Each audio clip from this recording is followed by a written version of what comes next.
Good evening and welcome. Tonight, we descend into the shadowed corners of ordinary homes, into basements where the air feels thicker. The walls seem to hold secrets, and the faintest creaks echo like whispers from the past. You might be comfortable in your chair, your blankets pulled tight, the lights dimmed just enough to invite the night in. But remember, basements are spaces designed for utility, for storage, for the mundane. And yet, it is precisely their ordinariness that makes them perfect hosts for the extraordinary. By the end of tonight's journey, the way you perceive those dark stairwells, the hum of the old furnace, or the musty smell beneath your feet will never feel entirely safe again. Our first story begins in a small town in upstate New York, where a family moved into what appeared to be an ordinary, charming house. Its basement was finished, carpeted, warm in winter and cool in summer. Nothing overtly sinister about it, but as soon as the youngest child, Emma, was sent down to retrieve the laundry one afternoon, something in the air shifted. The moment she descended the steps, a sudden cold seeped into her bones, a chill so profound it left goosebumps rising on her arms and the hairs on her neck standing at rigid attention. The lights flickered once, then again, though no storm was present outside. A soft, almost inaudible whisper seemed to curl along the walls, a phrase Emma could not discern but felt meant specifically for her. She froze, fingers gripping the railing so tightly the wood nearly splintered beneath her. For a long minute, she debated retreating back upstairs, but something, perhaps curiosity, perhaps a subtle compulsion, drove her forward. She reached the bottom step, and the whispering stopped, leaving only silence so thick it pressed against her ears. Her eyes scanned the basement, the laundry baskets, the shelves stacked with boxes of forgotten trinkets. Then she saw it, a shadow that moved against the grain of the dim light, a shape so fleeting that she questioned her own perception. The moment her mind processed it, the shadow retreated into the far corner near the furnace. But the cold remained. Emma quickly gathered the laundry and ascended. But the sensation lingered, as though something unseen had been following, just a step behind, observing her. That night, when her parents asked about her day, she found herself hesitating, unable to articulate the weight of something watching her. In the basement, weeks later, her father experienced it too. Alone late at night, he heard the soft shuffle of movement, the creak of the floorboards below, even though he was certain the house was empty. Curious but cautious, he descended the steps, each one protesting under his weight. At the bottom, the temperature dropped dramatically, and the faint scent of something rotten, but not quite, permeated the air. He glanced around, noting nothing out of place except the faint hum of static in the corners, a barely noticeable vibration that seemed to radiate from the walls themselves. Then, without warning, a single box slid across the floor. No wind, no vibration from above, no one to push it. just movement, deliberate, measured, and incomprehensible. He recoiled, instinct telling him to flee, which he did, never fully explaining to anyone what had happened until much later.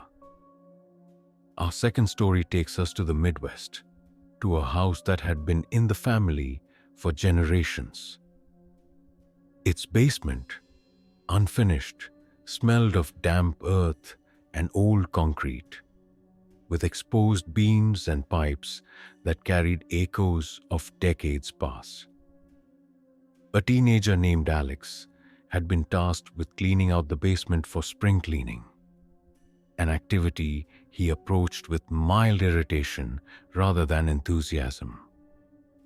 The first few hours were uneventful, spent stacking boxes and sweeping the dusty floor.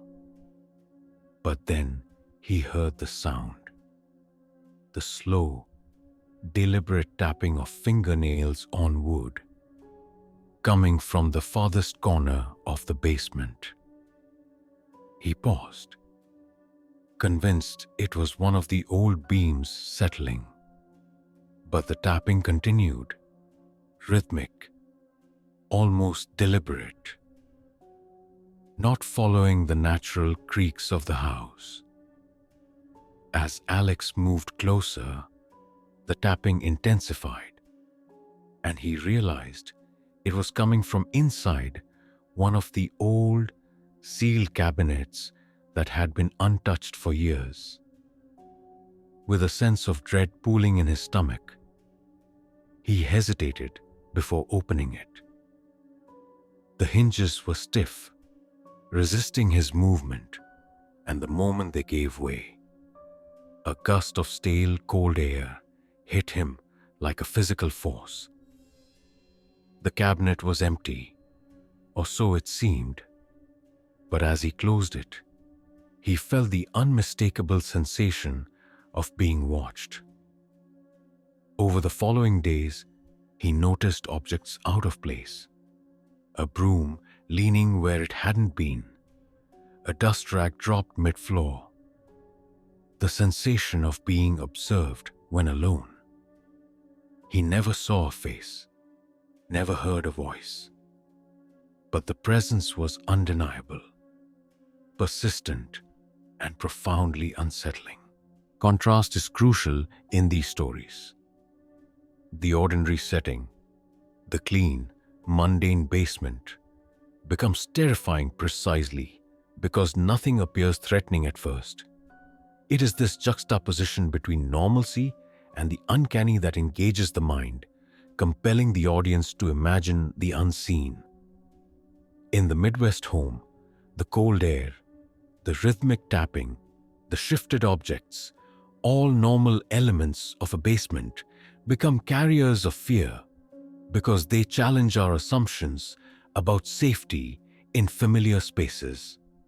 Our third tale is set in a Victorian house, converted decades ago, but with a basement that still retained its original brick and mortar. The family had moved in during the summer, expecting long days of sunshine and warm evenings. The basement, though, remained perpetually cool, and a faint, inexplicable draft seemed to emanate from the corners. The youngest son, Ethan, loved exploring, fascinated by shadows and corners that adults often ignored. One evening, while playing with his toys, he noticed the shadows moving against the grain of the dim light, almost as if they had a will of their own. At first, he thought it was a trick of the light, a reflection from the small window near the stairwell.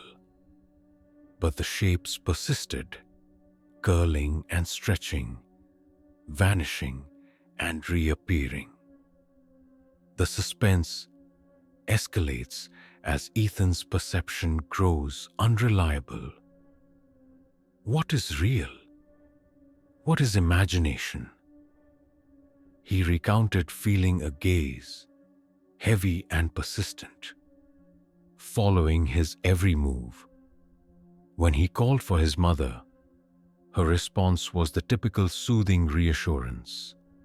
But the intensity of the experience did not dissipate. For hours afterward, he felt the oppressive weight of unseen eyes, the very air in the basement seeming charged with attention. Sleep that night was elusive. Dreams of shadows and cold drafts invaded his consciousness, leaving a lingering sense of unease even in the sunlit morning. A pattern emerges, the combination of personal perspective, sensory detail, and gradual escalation. The stories do not rely on immediate shocks or explicit visuals. Instead, they are psychological, immersive, and intimate. The audience experiences the events through the narrator's eyes, allowing imagination to fill in the gaps. The basement itself becomes a character, an omnipresent force, influencing the narrative through temperature, texture, sound, and spatial dynamics. In our fourth account, a college student named Maria had recently moved into a modest apartment with a small finished basement. She was warned by the landlord that the basement had once been used for storage and occasionally emitted weird sounds, though no one explained further. At first, she dismissed the warnings as minor inconveniences, typical of older buildings. But one night, she awoke to the sound of footsteps, slow and measured, ascending from the basement. She convinced herself it must be a neighbor, or perhaps the house settling. However, when she investigated, the basement was empty, the air unnervingly still, and the faint smell of damp earth clinging to the walls. She left the light on that night and avoided the basement for days.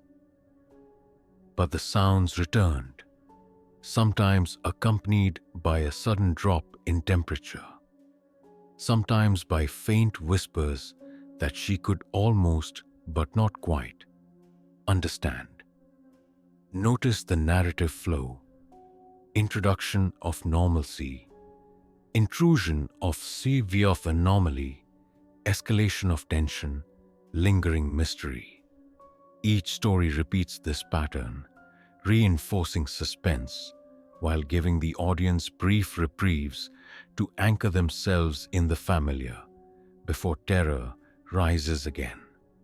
By doing so, the storyteller manipulates attention, breathing life into ordinary settings, transforming mundane basements into realms of psychological horror.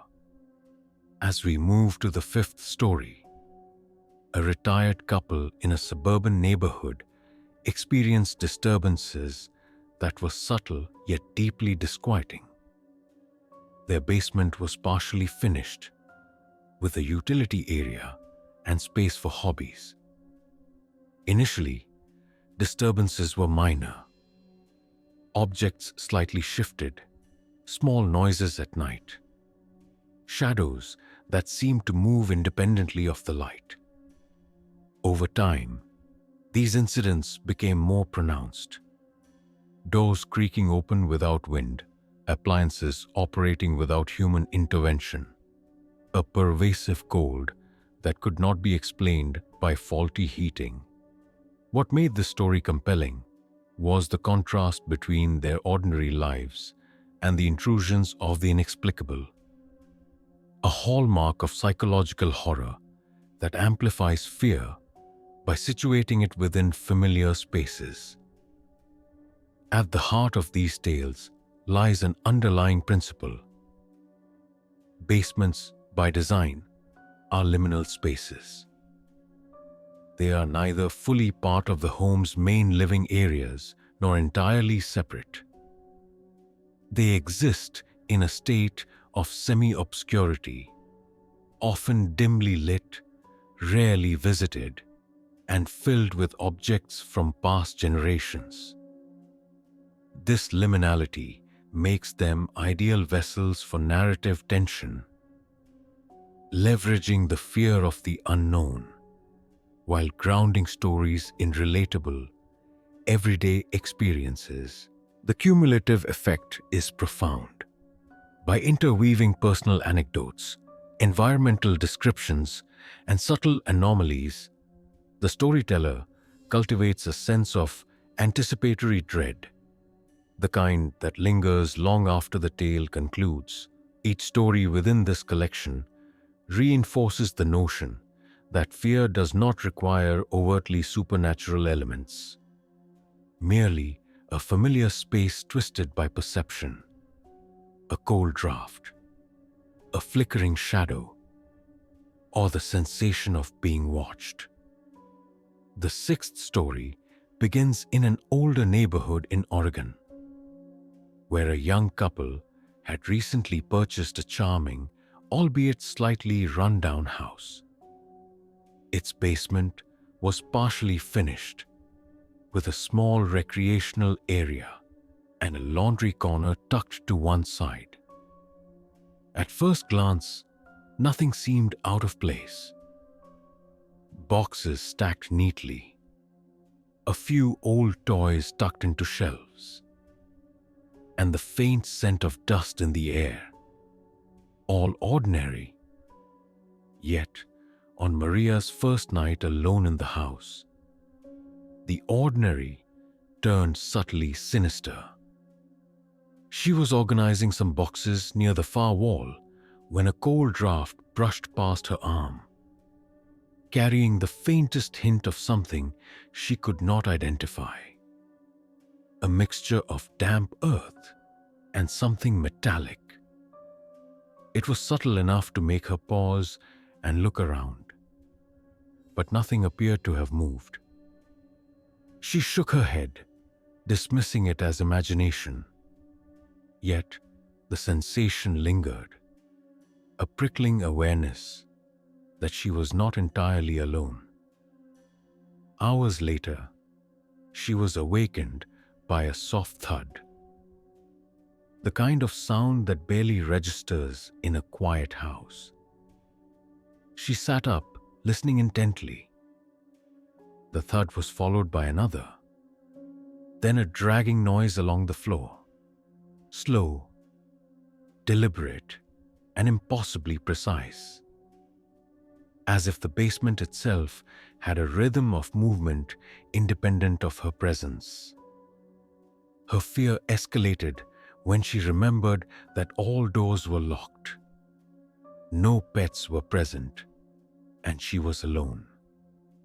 She gripped her blanket, inching toward the steps leading to the main floor. Each step down and then up became a microcosm of suspense. Her breath shallow, heart pounding, every sound amplified. When she reached the top, the basement seemed empty, normal, almost welcoming in the daytime glow of the small windows above ground. But the dread lingered, like a shadow she could not shake. From that night onward, minor occurrences persisted. Objects slightly shifted, lights flickered unexpectedly, and the chill would sometimes return without warning. Maria's experience demonstrates a key principle in basement horror. The terror is subtle, cumulative, and intimately tied to perception. Our seventh story transports us to a historic home in the Midwest, one with a basement built from brick and stone, retaining the echoes of decades past. A teenager named Daniel was assigned to clean the basement, a task he approached with casual indifference, expecting nothing more than dust and cobwebs. The first few hours were unremarkable. As he swept and organized, the quiet hum of the house became comforting, grounding. Then, from the shadows near the back corner, he heard a sound, a slow, deliberate tapping, uneven yet purposeful. He paused, tension coiling in his chest, and focused. The tapping grew louder, more rhythmic, as though beckoning him closer. Curiosity drew him forward, and with each step, the air grew colder, heavier, pressing against his skin. He reached the far corner and found nothing, only old boxes and a faded, moth-eaten rug. A subtle shift in perspective, however, made him aware that the space felt smaller, almost oppressive, like the walls themselves had moved imperceptibly closer. Then the air seemed to hum, an almost inaudible vibration, and Daniel realized the tapping had ceased. A sudden sense of awareness gripped him. He was being watched. He recoiled and hastily ascended the steps, feeling the oppressive cold cling to him like a second skin. The basement had not changed, but his perception of it had transformed entirely. In the 8th story, we encounter a house that, on paper, was modern, clean, and welcoming. A typical suburban home with a finished basement used as a playroom and study. The protagonist, a young woman named Hannah, had always been fascinated by basements, drawn to their quiet, isolated spaces. But her fascination shifted to dread one evening while she was organizing old books and toys left by previous tenants. The lights flickered once, twice, then stabilized, but a sudden drop in temperature indicated something far less ordinary than electrical interference. She froze, realizing the shadows in the corners were moving against the light, subtle but undeniable, curling around objects like tendrils of smoke. The horror escalated not through overt aggression, but through the subversion of expectation. Hannah expected safety, order, and familiarity. The basement, a mundane utility space, instead became unpredictable, alive, and aware. Objects shifted slightly. Whispers seemed to coil around her thoughts, and the sense of being observed was undeniable. When she fled to the main floor, the warmth and light of the living areas contrasted sharply with the oppressive chill below, reinforcing the psychological tension that these stories so effectively exploit. Our 9th tale centers on a retired man named Thomas, who lived alone in a modest home with a basement that had never been fully finished. For years, it remained a place of storage and occasional tinkering. One winter evening, he descended to retrieve some holiday decorations. The basement was quiet, colder than the rest of the house, with faint drafts that seemed to move unpredictably. As he bent to grab a box, he felt a presence behind him, something that did not belong. Turning slowly, he saw nothing. Yet the weight of unseen eyes pressed upon him. The story's tension arises from prolonged anticipation. Thomas's perception of normalcy, the familiarity of a basement he had used countless times, was shattered by subtle anomalies. A slight shift in air pressure, faint noises that did not correspond to any physical source, and the unshakable feeling of being watched. In the story, the unseen force never manifests physically. Instead, the terror comes from the mind's confrontation with the inexplicable, demonstrating that fear is often more potent when imagination is engaged rather than stifled by explanation.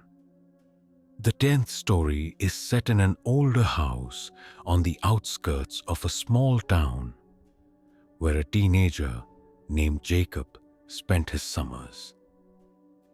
The basement, dimly lit with a single bulb, was both his retreat and source of unease. He was alone one afternoon, reading near a stack of old board games when he noticed the room's temperature drop suddenly. The shadows thickened, curling toward him in ways that defied the angle of light. Then he heard it, a scraping sound along the floor, slow, deliberate, and intentional. His heart raced, yet his curiosity anchored him, compelling him to investigate. As he approached, the air grew colder, pressing against his chest, constricting his breath.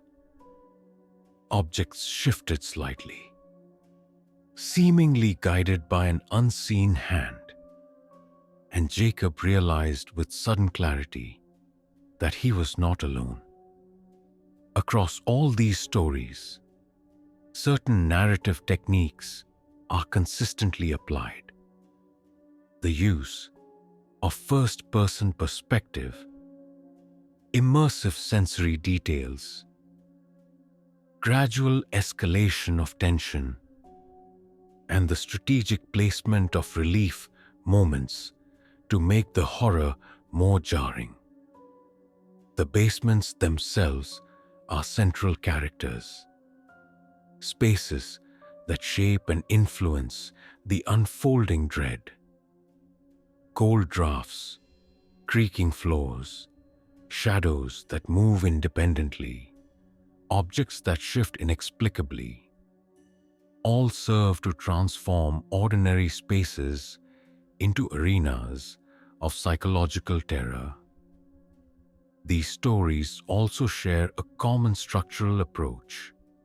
Each begins with normalcy, grounding the audience in the mundane and relatable. Then, subtle disturbances introduce tension, gradually escalating into episodes of terror or unease. The climax usually arrives without dramatic confrontation. Often, it is the unseen, the inexplicable, or the partially perceived that triggers the most profound fear. The denouement often leaves questions unresolved, maintaining suspense and allowing the fear to linger beyond the end of the story. Contrast framing is essential in maintaining suspense. Light, warmth, and familiar surroundings are juxtaposed with darkness, cold, and isolation to heighten tension. For example, when protagonists ascend from the basement, they feel relief from warmth and light, but the memory of the oppressive chill below ensures the fear persists. Similarly, the slow pacing and detailed observation of ordinary objects makes subsequent anomalies more disturbing, as the audience's mind has already anchored in a state of normalcy. This section also demonstrates the strategic use of psychological triggers. These include the fear of isolation, the dread of the unseen, the violation of safe spaces, and the subtle intelligence implied in the movements of objects or shadows. The basement becomes a vessel for these fears because it is inherently liminal, a threshold between safety and the unknown, between daily life and hidden secrets. By anchoring the stories in reality while introducing subtle anomalies, the storyteller effectively manipulates attention, drawing the audience into a state of anticipatory dread that is both immersive and enduring. As we continue, the next stories will explore even more intricate variations of basement terror. Some will involve multi-generational encounters, where different family members perceive the same anomalies in unique ways. Others will focus on extended periods of subtle haunting, where the accumulation of minor disturbances erodes the character's sense of safety and normalcy. Through these narratives, the audience will experience the full spectrum of fear, from creeping unease to sudden visceral panic, all within the confines of familiar domestic spaces. The 11th story takes us to a small town in Pennsylvania, where a young couple had moved into a Victorian-style house that had been standing for over a century. Its basement, partially finished, had served as a storage area for decades, with boxes stacked neatly along the walls and old furniture pushed into corners. On a rainy afternoon, the couple decided to organize the space, unaware that the basement held more than dust and forgotten belongings. As they descended the creaking steps, a sudden cold enveloped them, sharp enough to make their breath visible in the dim light. It was not merely a drop in temperature. It felt as though the air itself had thickened, dense with unseen weight pressing against their shoulders and chest. At first, they dismissed it as a quirk of the old house. But as they moved deeper into the basement, small, inexplicable disturbances began to occur. A chair shifted slightly when no one was near it. A box slid a few inches along the floor, and the soft hum of the old furnace fluctuated in ways that made no mechanical sense. The couple exchanged uneasy glances, their casual conversation fading as the atmosphere grew heavier, oppressive, almost sentient. Each time they thought they had reached the bottom of the peculiar events, another anomaly would arise, reinforcing the creeping suspicion that they were not alone. Meanwhile, in the 12th story, a college student named Rachel had rented a basement apartment in an old brick building near the city center.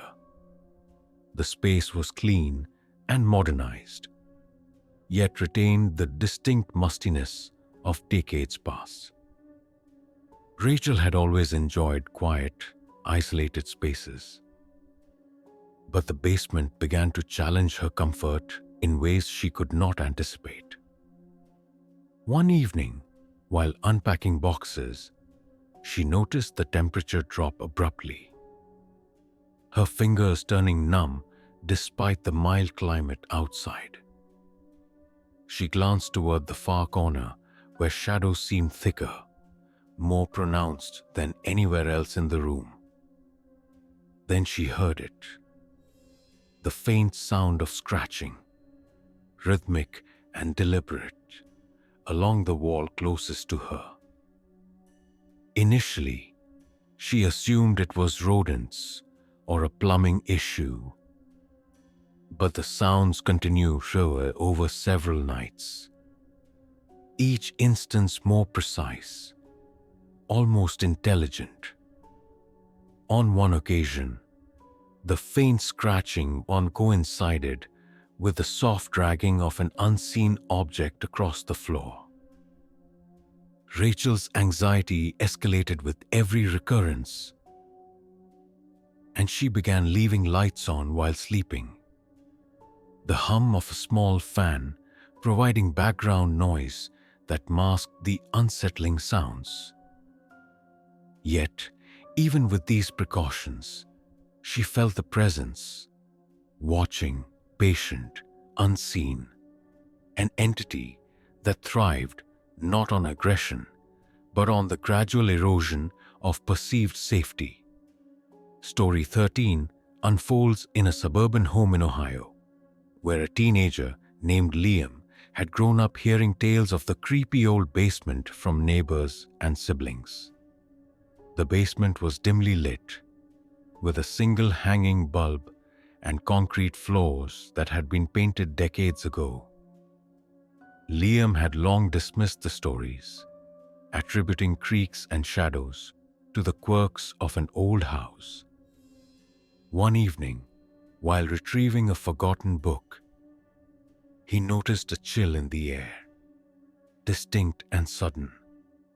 He paused, listening, and then the faintest sound of movement caught his attention. Footsteps, measured and deliberate, seemed to echo along the walls, yet no one else was present. Liam's initial reaction was rationality. Perhaps it was the house settling, or the wind forcing the basement door to shift. Yet, the pattern repeated nightly. Objects he had left untouched, books, boxes, toys, were subtly displaced. A chair might lean slightly, a lamp shift imperceptibly. The cumulative effect was profound. The basement, once ordinary, became a site of constant vigilance, a space where normality and unease existed in perpetual tension. Liam's story illustrates a key technique in these narratives. Fear accumulates gradually through small anomalies that disrupt trust in familiar spaces. In the 14th story, a retired couple named Eleanor and Joseph had moved into a mid-century ranch house with a basement partially converted into a hobby space. At first, everything seemed mundane, but Eleanor began noticing subtle changes. Her crafting supplies were sometimes moved. Small objects appeared in places she could not explain, and occasionally she would hear soft, deliberate footsteps pacing the floor below. Joseph, initially skeptical, experienced an unsettling moment one afternoon. He descended to retrieve tools for a home project and felt a sudden pressure on his chest, the kind that leaves a tangible weight pressing against your lungs. The lights flickered, casting shadows that seemed to curl around the walls, intensifying the sensation that something unseen was present. By contrast, the main floor remained normal, sunlit, and comforting. This dichotomy, the oppressive, unknowable basement versus the familiar, welcoming upper floors, heightened psychological tension. The narrative leverages contrast framing expertly, using the difference between safe spaces and threatening liminal zones to magnify suspense. Eleanor and Joseph never saw a figure, never heard a voice. Yet, the cumulative effect of these subtle intrusions was a persistent fear that reshaped their perception of the basement entirely. Our 15th account occurs in a historic farmhouse in Vermont. A family had lived there for generations, and the basement had been used for storage, laundry, and occasional repairs. The protagonist, a teenage boy named Ethan, had been assigned to clean the basement one weekend. Initially, the tasks were mundane, and the basement seemed ordinary, if dimly lit and musty. But as he worked, he began to notice patterns of movement. Small objects displaced, shadows that seemed to flicker independently of the lighting, and subtle sounds that did not correspond with any apparent source. The tension escalated when Ethan noticed the faint smell of decay in one corner. Though there was nothing visibly rotting, the floorboards groaned beneath his weight. Yet the sound seemed amplified, echoing in unnatural ways that suggested depth and space beyond the physical structure. As he descended further into the recesses of the basement, a distinct awareness began to creep in. A feeling that he was being observed, studied, and evaluated by something not entirely human. This story exemplifies psychological realism, where the fear is derived not from overt supernatural events, but from the tension created between perception and uncertainty, between normalcy and the inexplicable. The 16th story introduces a young woman named Claire, who lived in an apartment building with a shared basement for laundry and storage. The basement was modern, well lit, and secure. Yet she began to notice strange occurrences after moving in. Lights flickered when she entered, and faint noises, metallic clunks, dragging sounds, echoed from areas she could see were empty. Claire's sense of unease intensified as she began to perceive patterns. Objects subtly shifting, noises following her movements, and a pervasive cold that seemed to cling to her despite central heating. She attempted to rationalize these experiences, attributing them to drafts, plumbing, or other tenants. However, the phenomena became increasingly specific. The sounds matched the rhythm of someone walking deliberately. Items would reposition themselves in ways that suggested awareness, and the cold would intensify precisely when she was most isolated. The story demonstrates the principle of escalation, where minor disturbances build progressively, transforming an ordinary space into a psychological labyrinth of fear. 17th, we encounter a basement in a suburban home in Massachusetts. The protagonist, a high school student named Marcus, had been tasked with organizing the basement while his parents prepared for a gathering upstairs. Initially, he worked with casual indifference, unaware that the basement harbored experiences that would leave a lasting impression.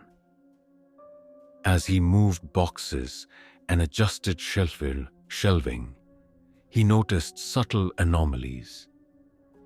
A box sliding an inch along the floor, a shadow that seemed thicker and darker than natural, and the faint, almost imperceptible creaking of floorboards without apparent source. Marcus's experience escalated when he realized the air had grown colder, heavier, and more oppressive. Each movement he made was accompanied by a sense of resistance, as though the basement itself was aware of his presence, observing, measuring, testing. The cumulative effect was profound. The familiar basement became a domain of tension, where each small anomaly compounded the overall sense of unease. This story reinforces the narrative pattern seen across all the previous accounts: the gradual intrusion of fear into the ordinary, where perception and environment combine to create immersive horror. Finally, the 18th story centers on a family in a rural area of Illinois. Their basement had been used for generations for storage, with a small workshop in one corner. One afternoon, the eldest child, Sarah, descended to retrieve tools. The basement was quiet, clean, and ostensibly safe. But as she moved, she became aware of subtle disturbances. Objects slightly out of place, shadows shifting independently, and a faint, almost imperceptible draft. Sarah's curiosity drove her further in, until the cold became so intense it seemed to seep into her bones. She turned back, sensing an unseen presence observing her every move, and hurried to the stairs, her pulse racing. Our 19th story begins in a quiet neighborhood in Michigan, where a family had moved into a mid-century home with a basement that was mostly used for storage. The protagonist, a teenage boy named Nathan, was curious and often explored the basement alone. One evening, he decided to retrieve an old board game tucked in the far corner. As he descended the stairs, the air grew noticeably colder, heavier, almost viscous. The faint hum of the house above seemed to fade, leaving a silence that pressed against his ears and chest.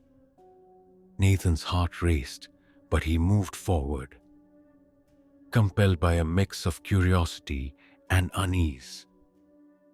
He reached the bottom and froze. Shadows clung to the corners in ways that did not match the dim lighting. A faint metallic clink echoed from the far end of the basement, rhythmic, deliberate, as though someone or something was pacing just beyond sight. Nathan held his breath, straining to hear over the rapid thump of his own pulse. A box shifted slightly along the floor, though no wind, no vibration, and no one else was present. Panic rose in his chest, but he knew that fleeing immediately might provoke the unseen presence further.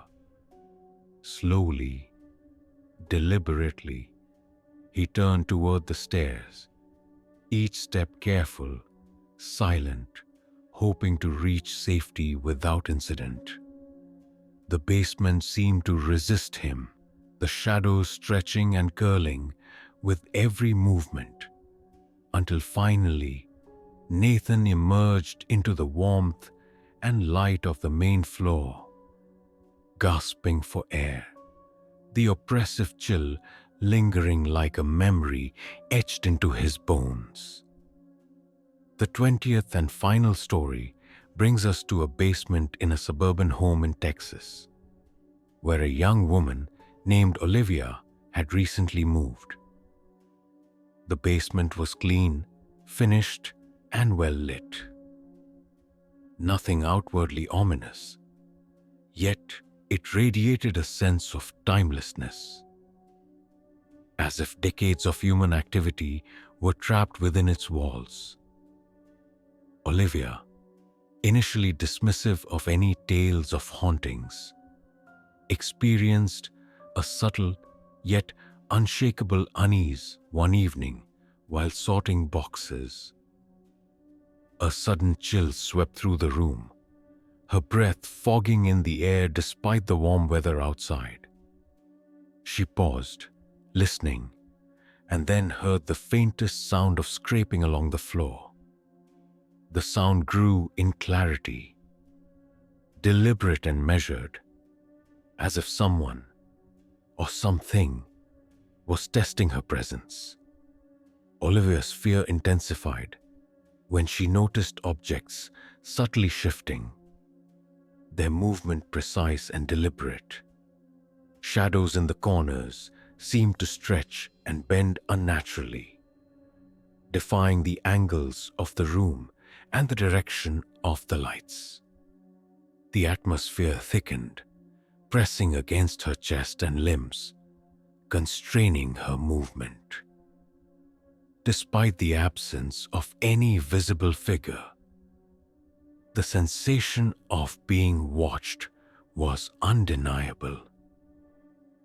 The basement had transformed from a mundane space into a realm of tension, where ordinary objects and familiar architecture became instruments of psychological horror. The final common thread in all 20 stories is the gradual erosion of perceived safety. Each basement, though physically ordinary, becomes a crucible for fear through subtle anomalies. Temperature shifts, displaced objects, shadows that move independently, and a pervasive sense of being observed. These stories demonstrate that terror does not require overt manifestations or violent occurrences. It thrives in the interplay between normalcy and the unknown, where the mind fills gaps with imagination, creating experiences far more terrifying than any visible threat. The power of these stories also lies in their pacing. Each narrative begins in a space of ordinary life, grounding the listener with relatable tasks and familiar environments. Slowly, disruptions are introduced. A sound, a shadow, a sudden chill, each minor anomaly compounding the previous one. The audience is drawn into the protagonist's perspective, experiencing fear in tandem with them, feeling every heartbeat, every hesitant step, every creeping sense of dread. This immersive first-person storytelling is what makes the experiences memorable and chilling long after the narrative concludes. Contrast framing remains crucial. The safety of the main floor, the warmth of daylight, and the normal sounds of everyday life serve as counterpoints to the oppressive darkness, the cold, and the subtle disturbances of the basement. By highlighting this dichotomy, the narratives emphasize the vulnerability of characters in liminal spaces, reinforcing the audience's anticipation and heightening emotional investment. The use of sensory details, temperature, sound, movement, air pressure, engages the listener's imagination, making the horrors tangible even without visual representation. Psychological triggers are employed masterfully throughout the collection.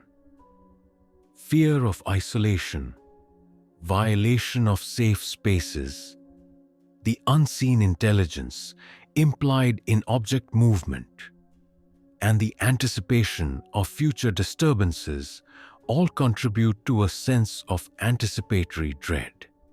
These triggers exploit common human anxieties, that which cannot be fully understood, that which observes without revealing itself, and that which exists just beyond the limits of perception.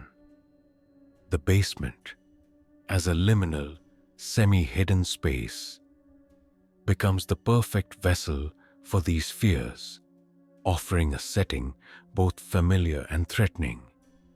As you listen, or perhaps imagine these stories in your own mind, consider the subtle ways they manipulate attention and expectation. The repetition of sensory cues, the sudden cold, the moving object, the shadow, conditions the audience to anticipate fear while grounding them in reality. This technique ensures that each story remains believable, enhancing suspense and fostering a lingering unease that is difficult to shake. By weaving realism with subtle supernatural elements, the narratives craft a space where the ordinary becomes terrifying, where every basement step could conceal the unexpected, and where the mind's imagination is the most powerful source of horror.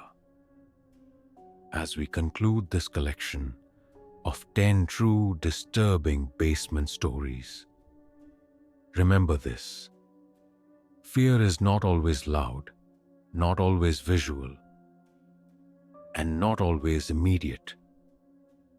It is the slow accumulation of anomalies, the subtle invasion of perceived safety, and the constant sense of being watched in spaces that should feel familiar. Basements, with their dim lighting, confined spaces, and histories layered with past human activity, are perfect settings for these experiences. Ordinary objects, the laundry basket, a stack of boxes, an old lamp, become carriers of unease. Shadows stretch and bend, the air grows cold and thick, and the mind, filling in the gaps, creates terrors that linger long after the story's end. Tonight, as you consider your own basement or those dark corners of your home, remember that the fear we explored in these stories is not always visible. It may simply be waiting, patient, in the shadows, observing, testing, subtle yet persistent. And while these tales are meant to chill, they are also a testament to the power of storytelling, the ability to transform the mundane into something profoundly unsettling. The next time you descend the stairs, even for something as simple as laundry, pay attention to the temperature, the shadows, and the objects around you. You may find that the ordinary is never truly as safe as it seems.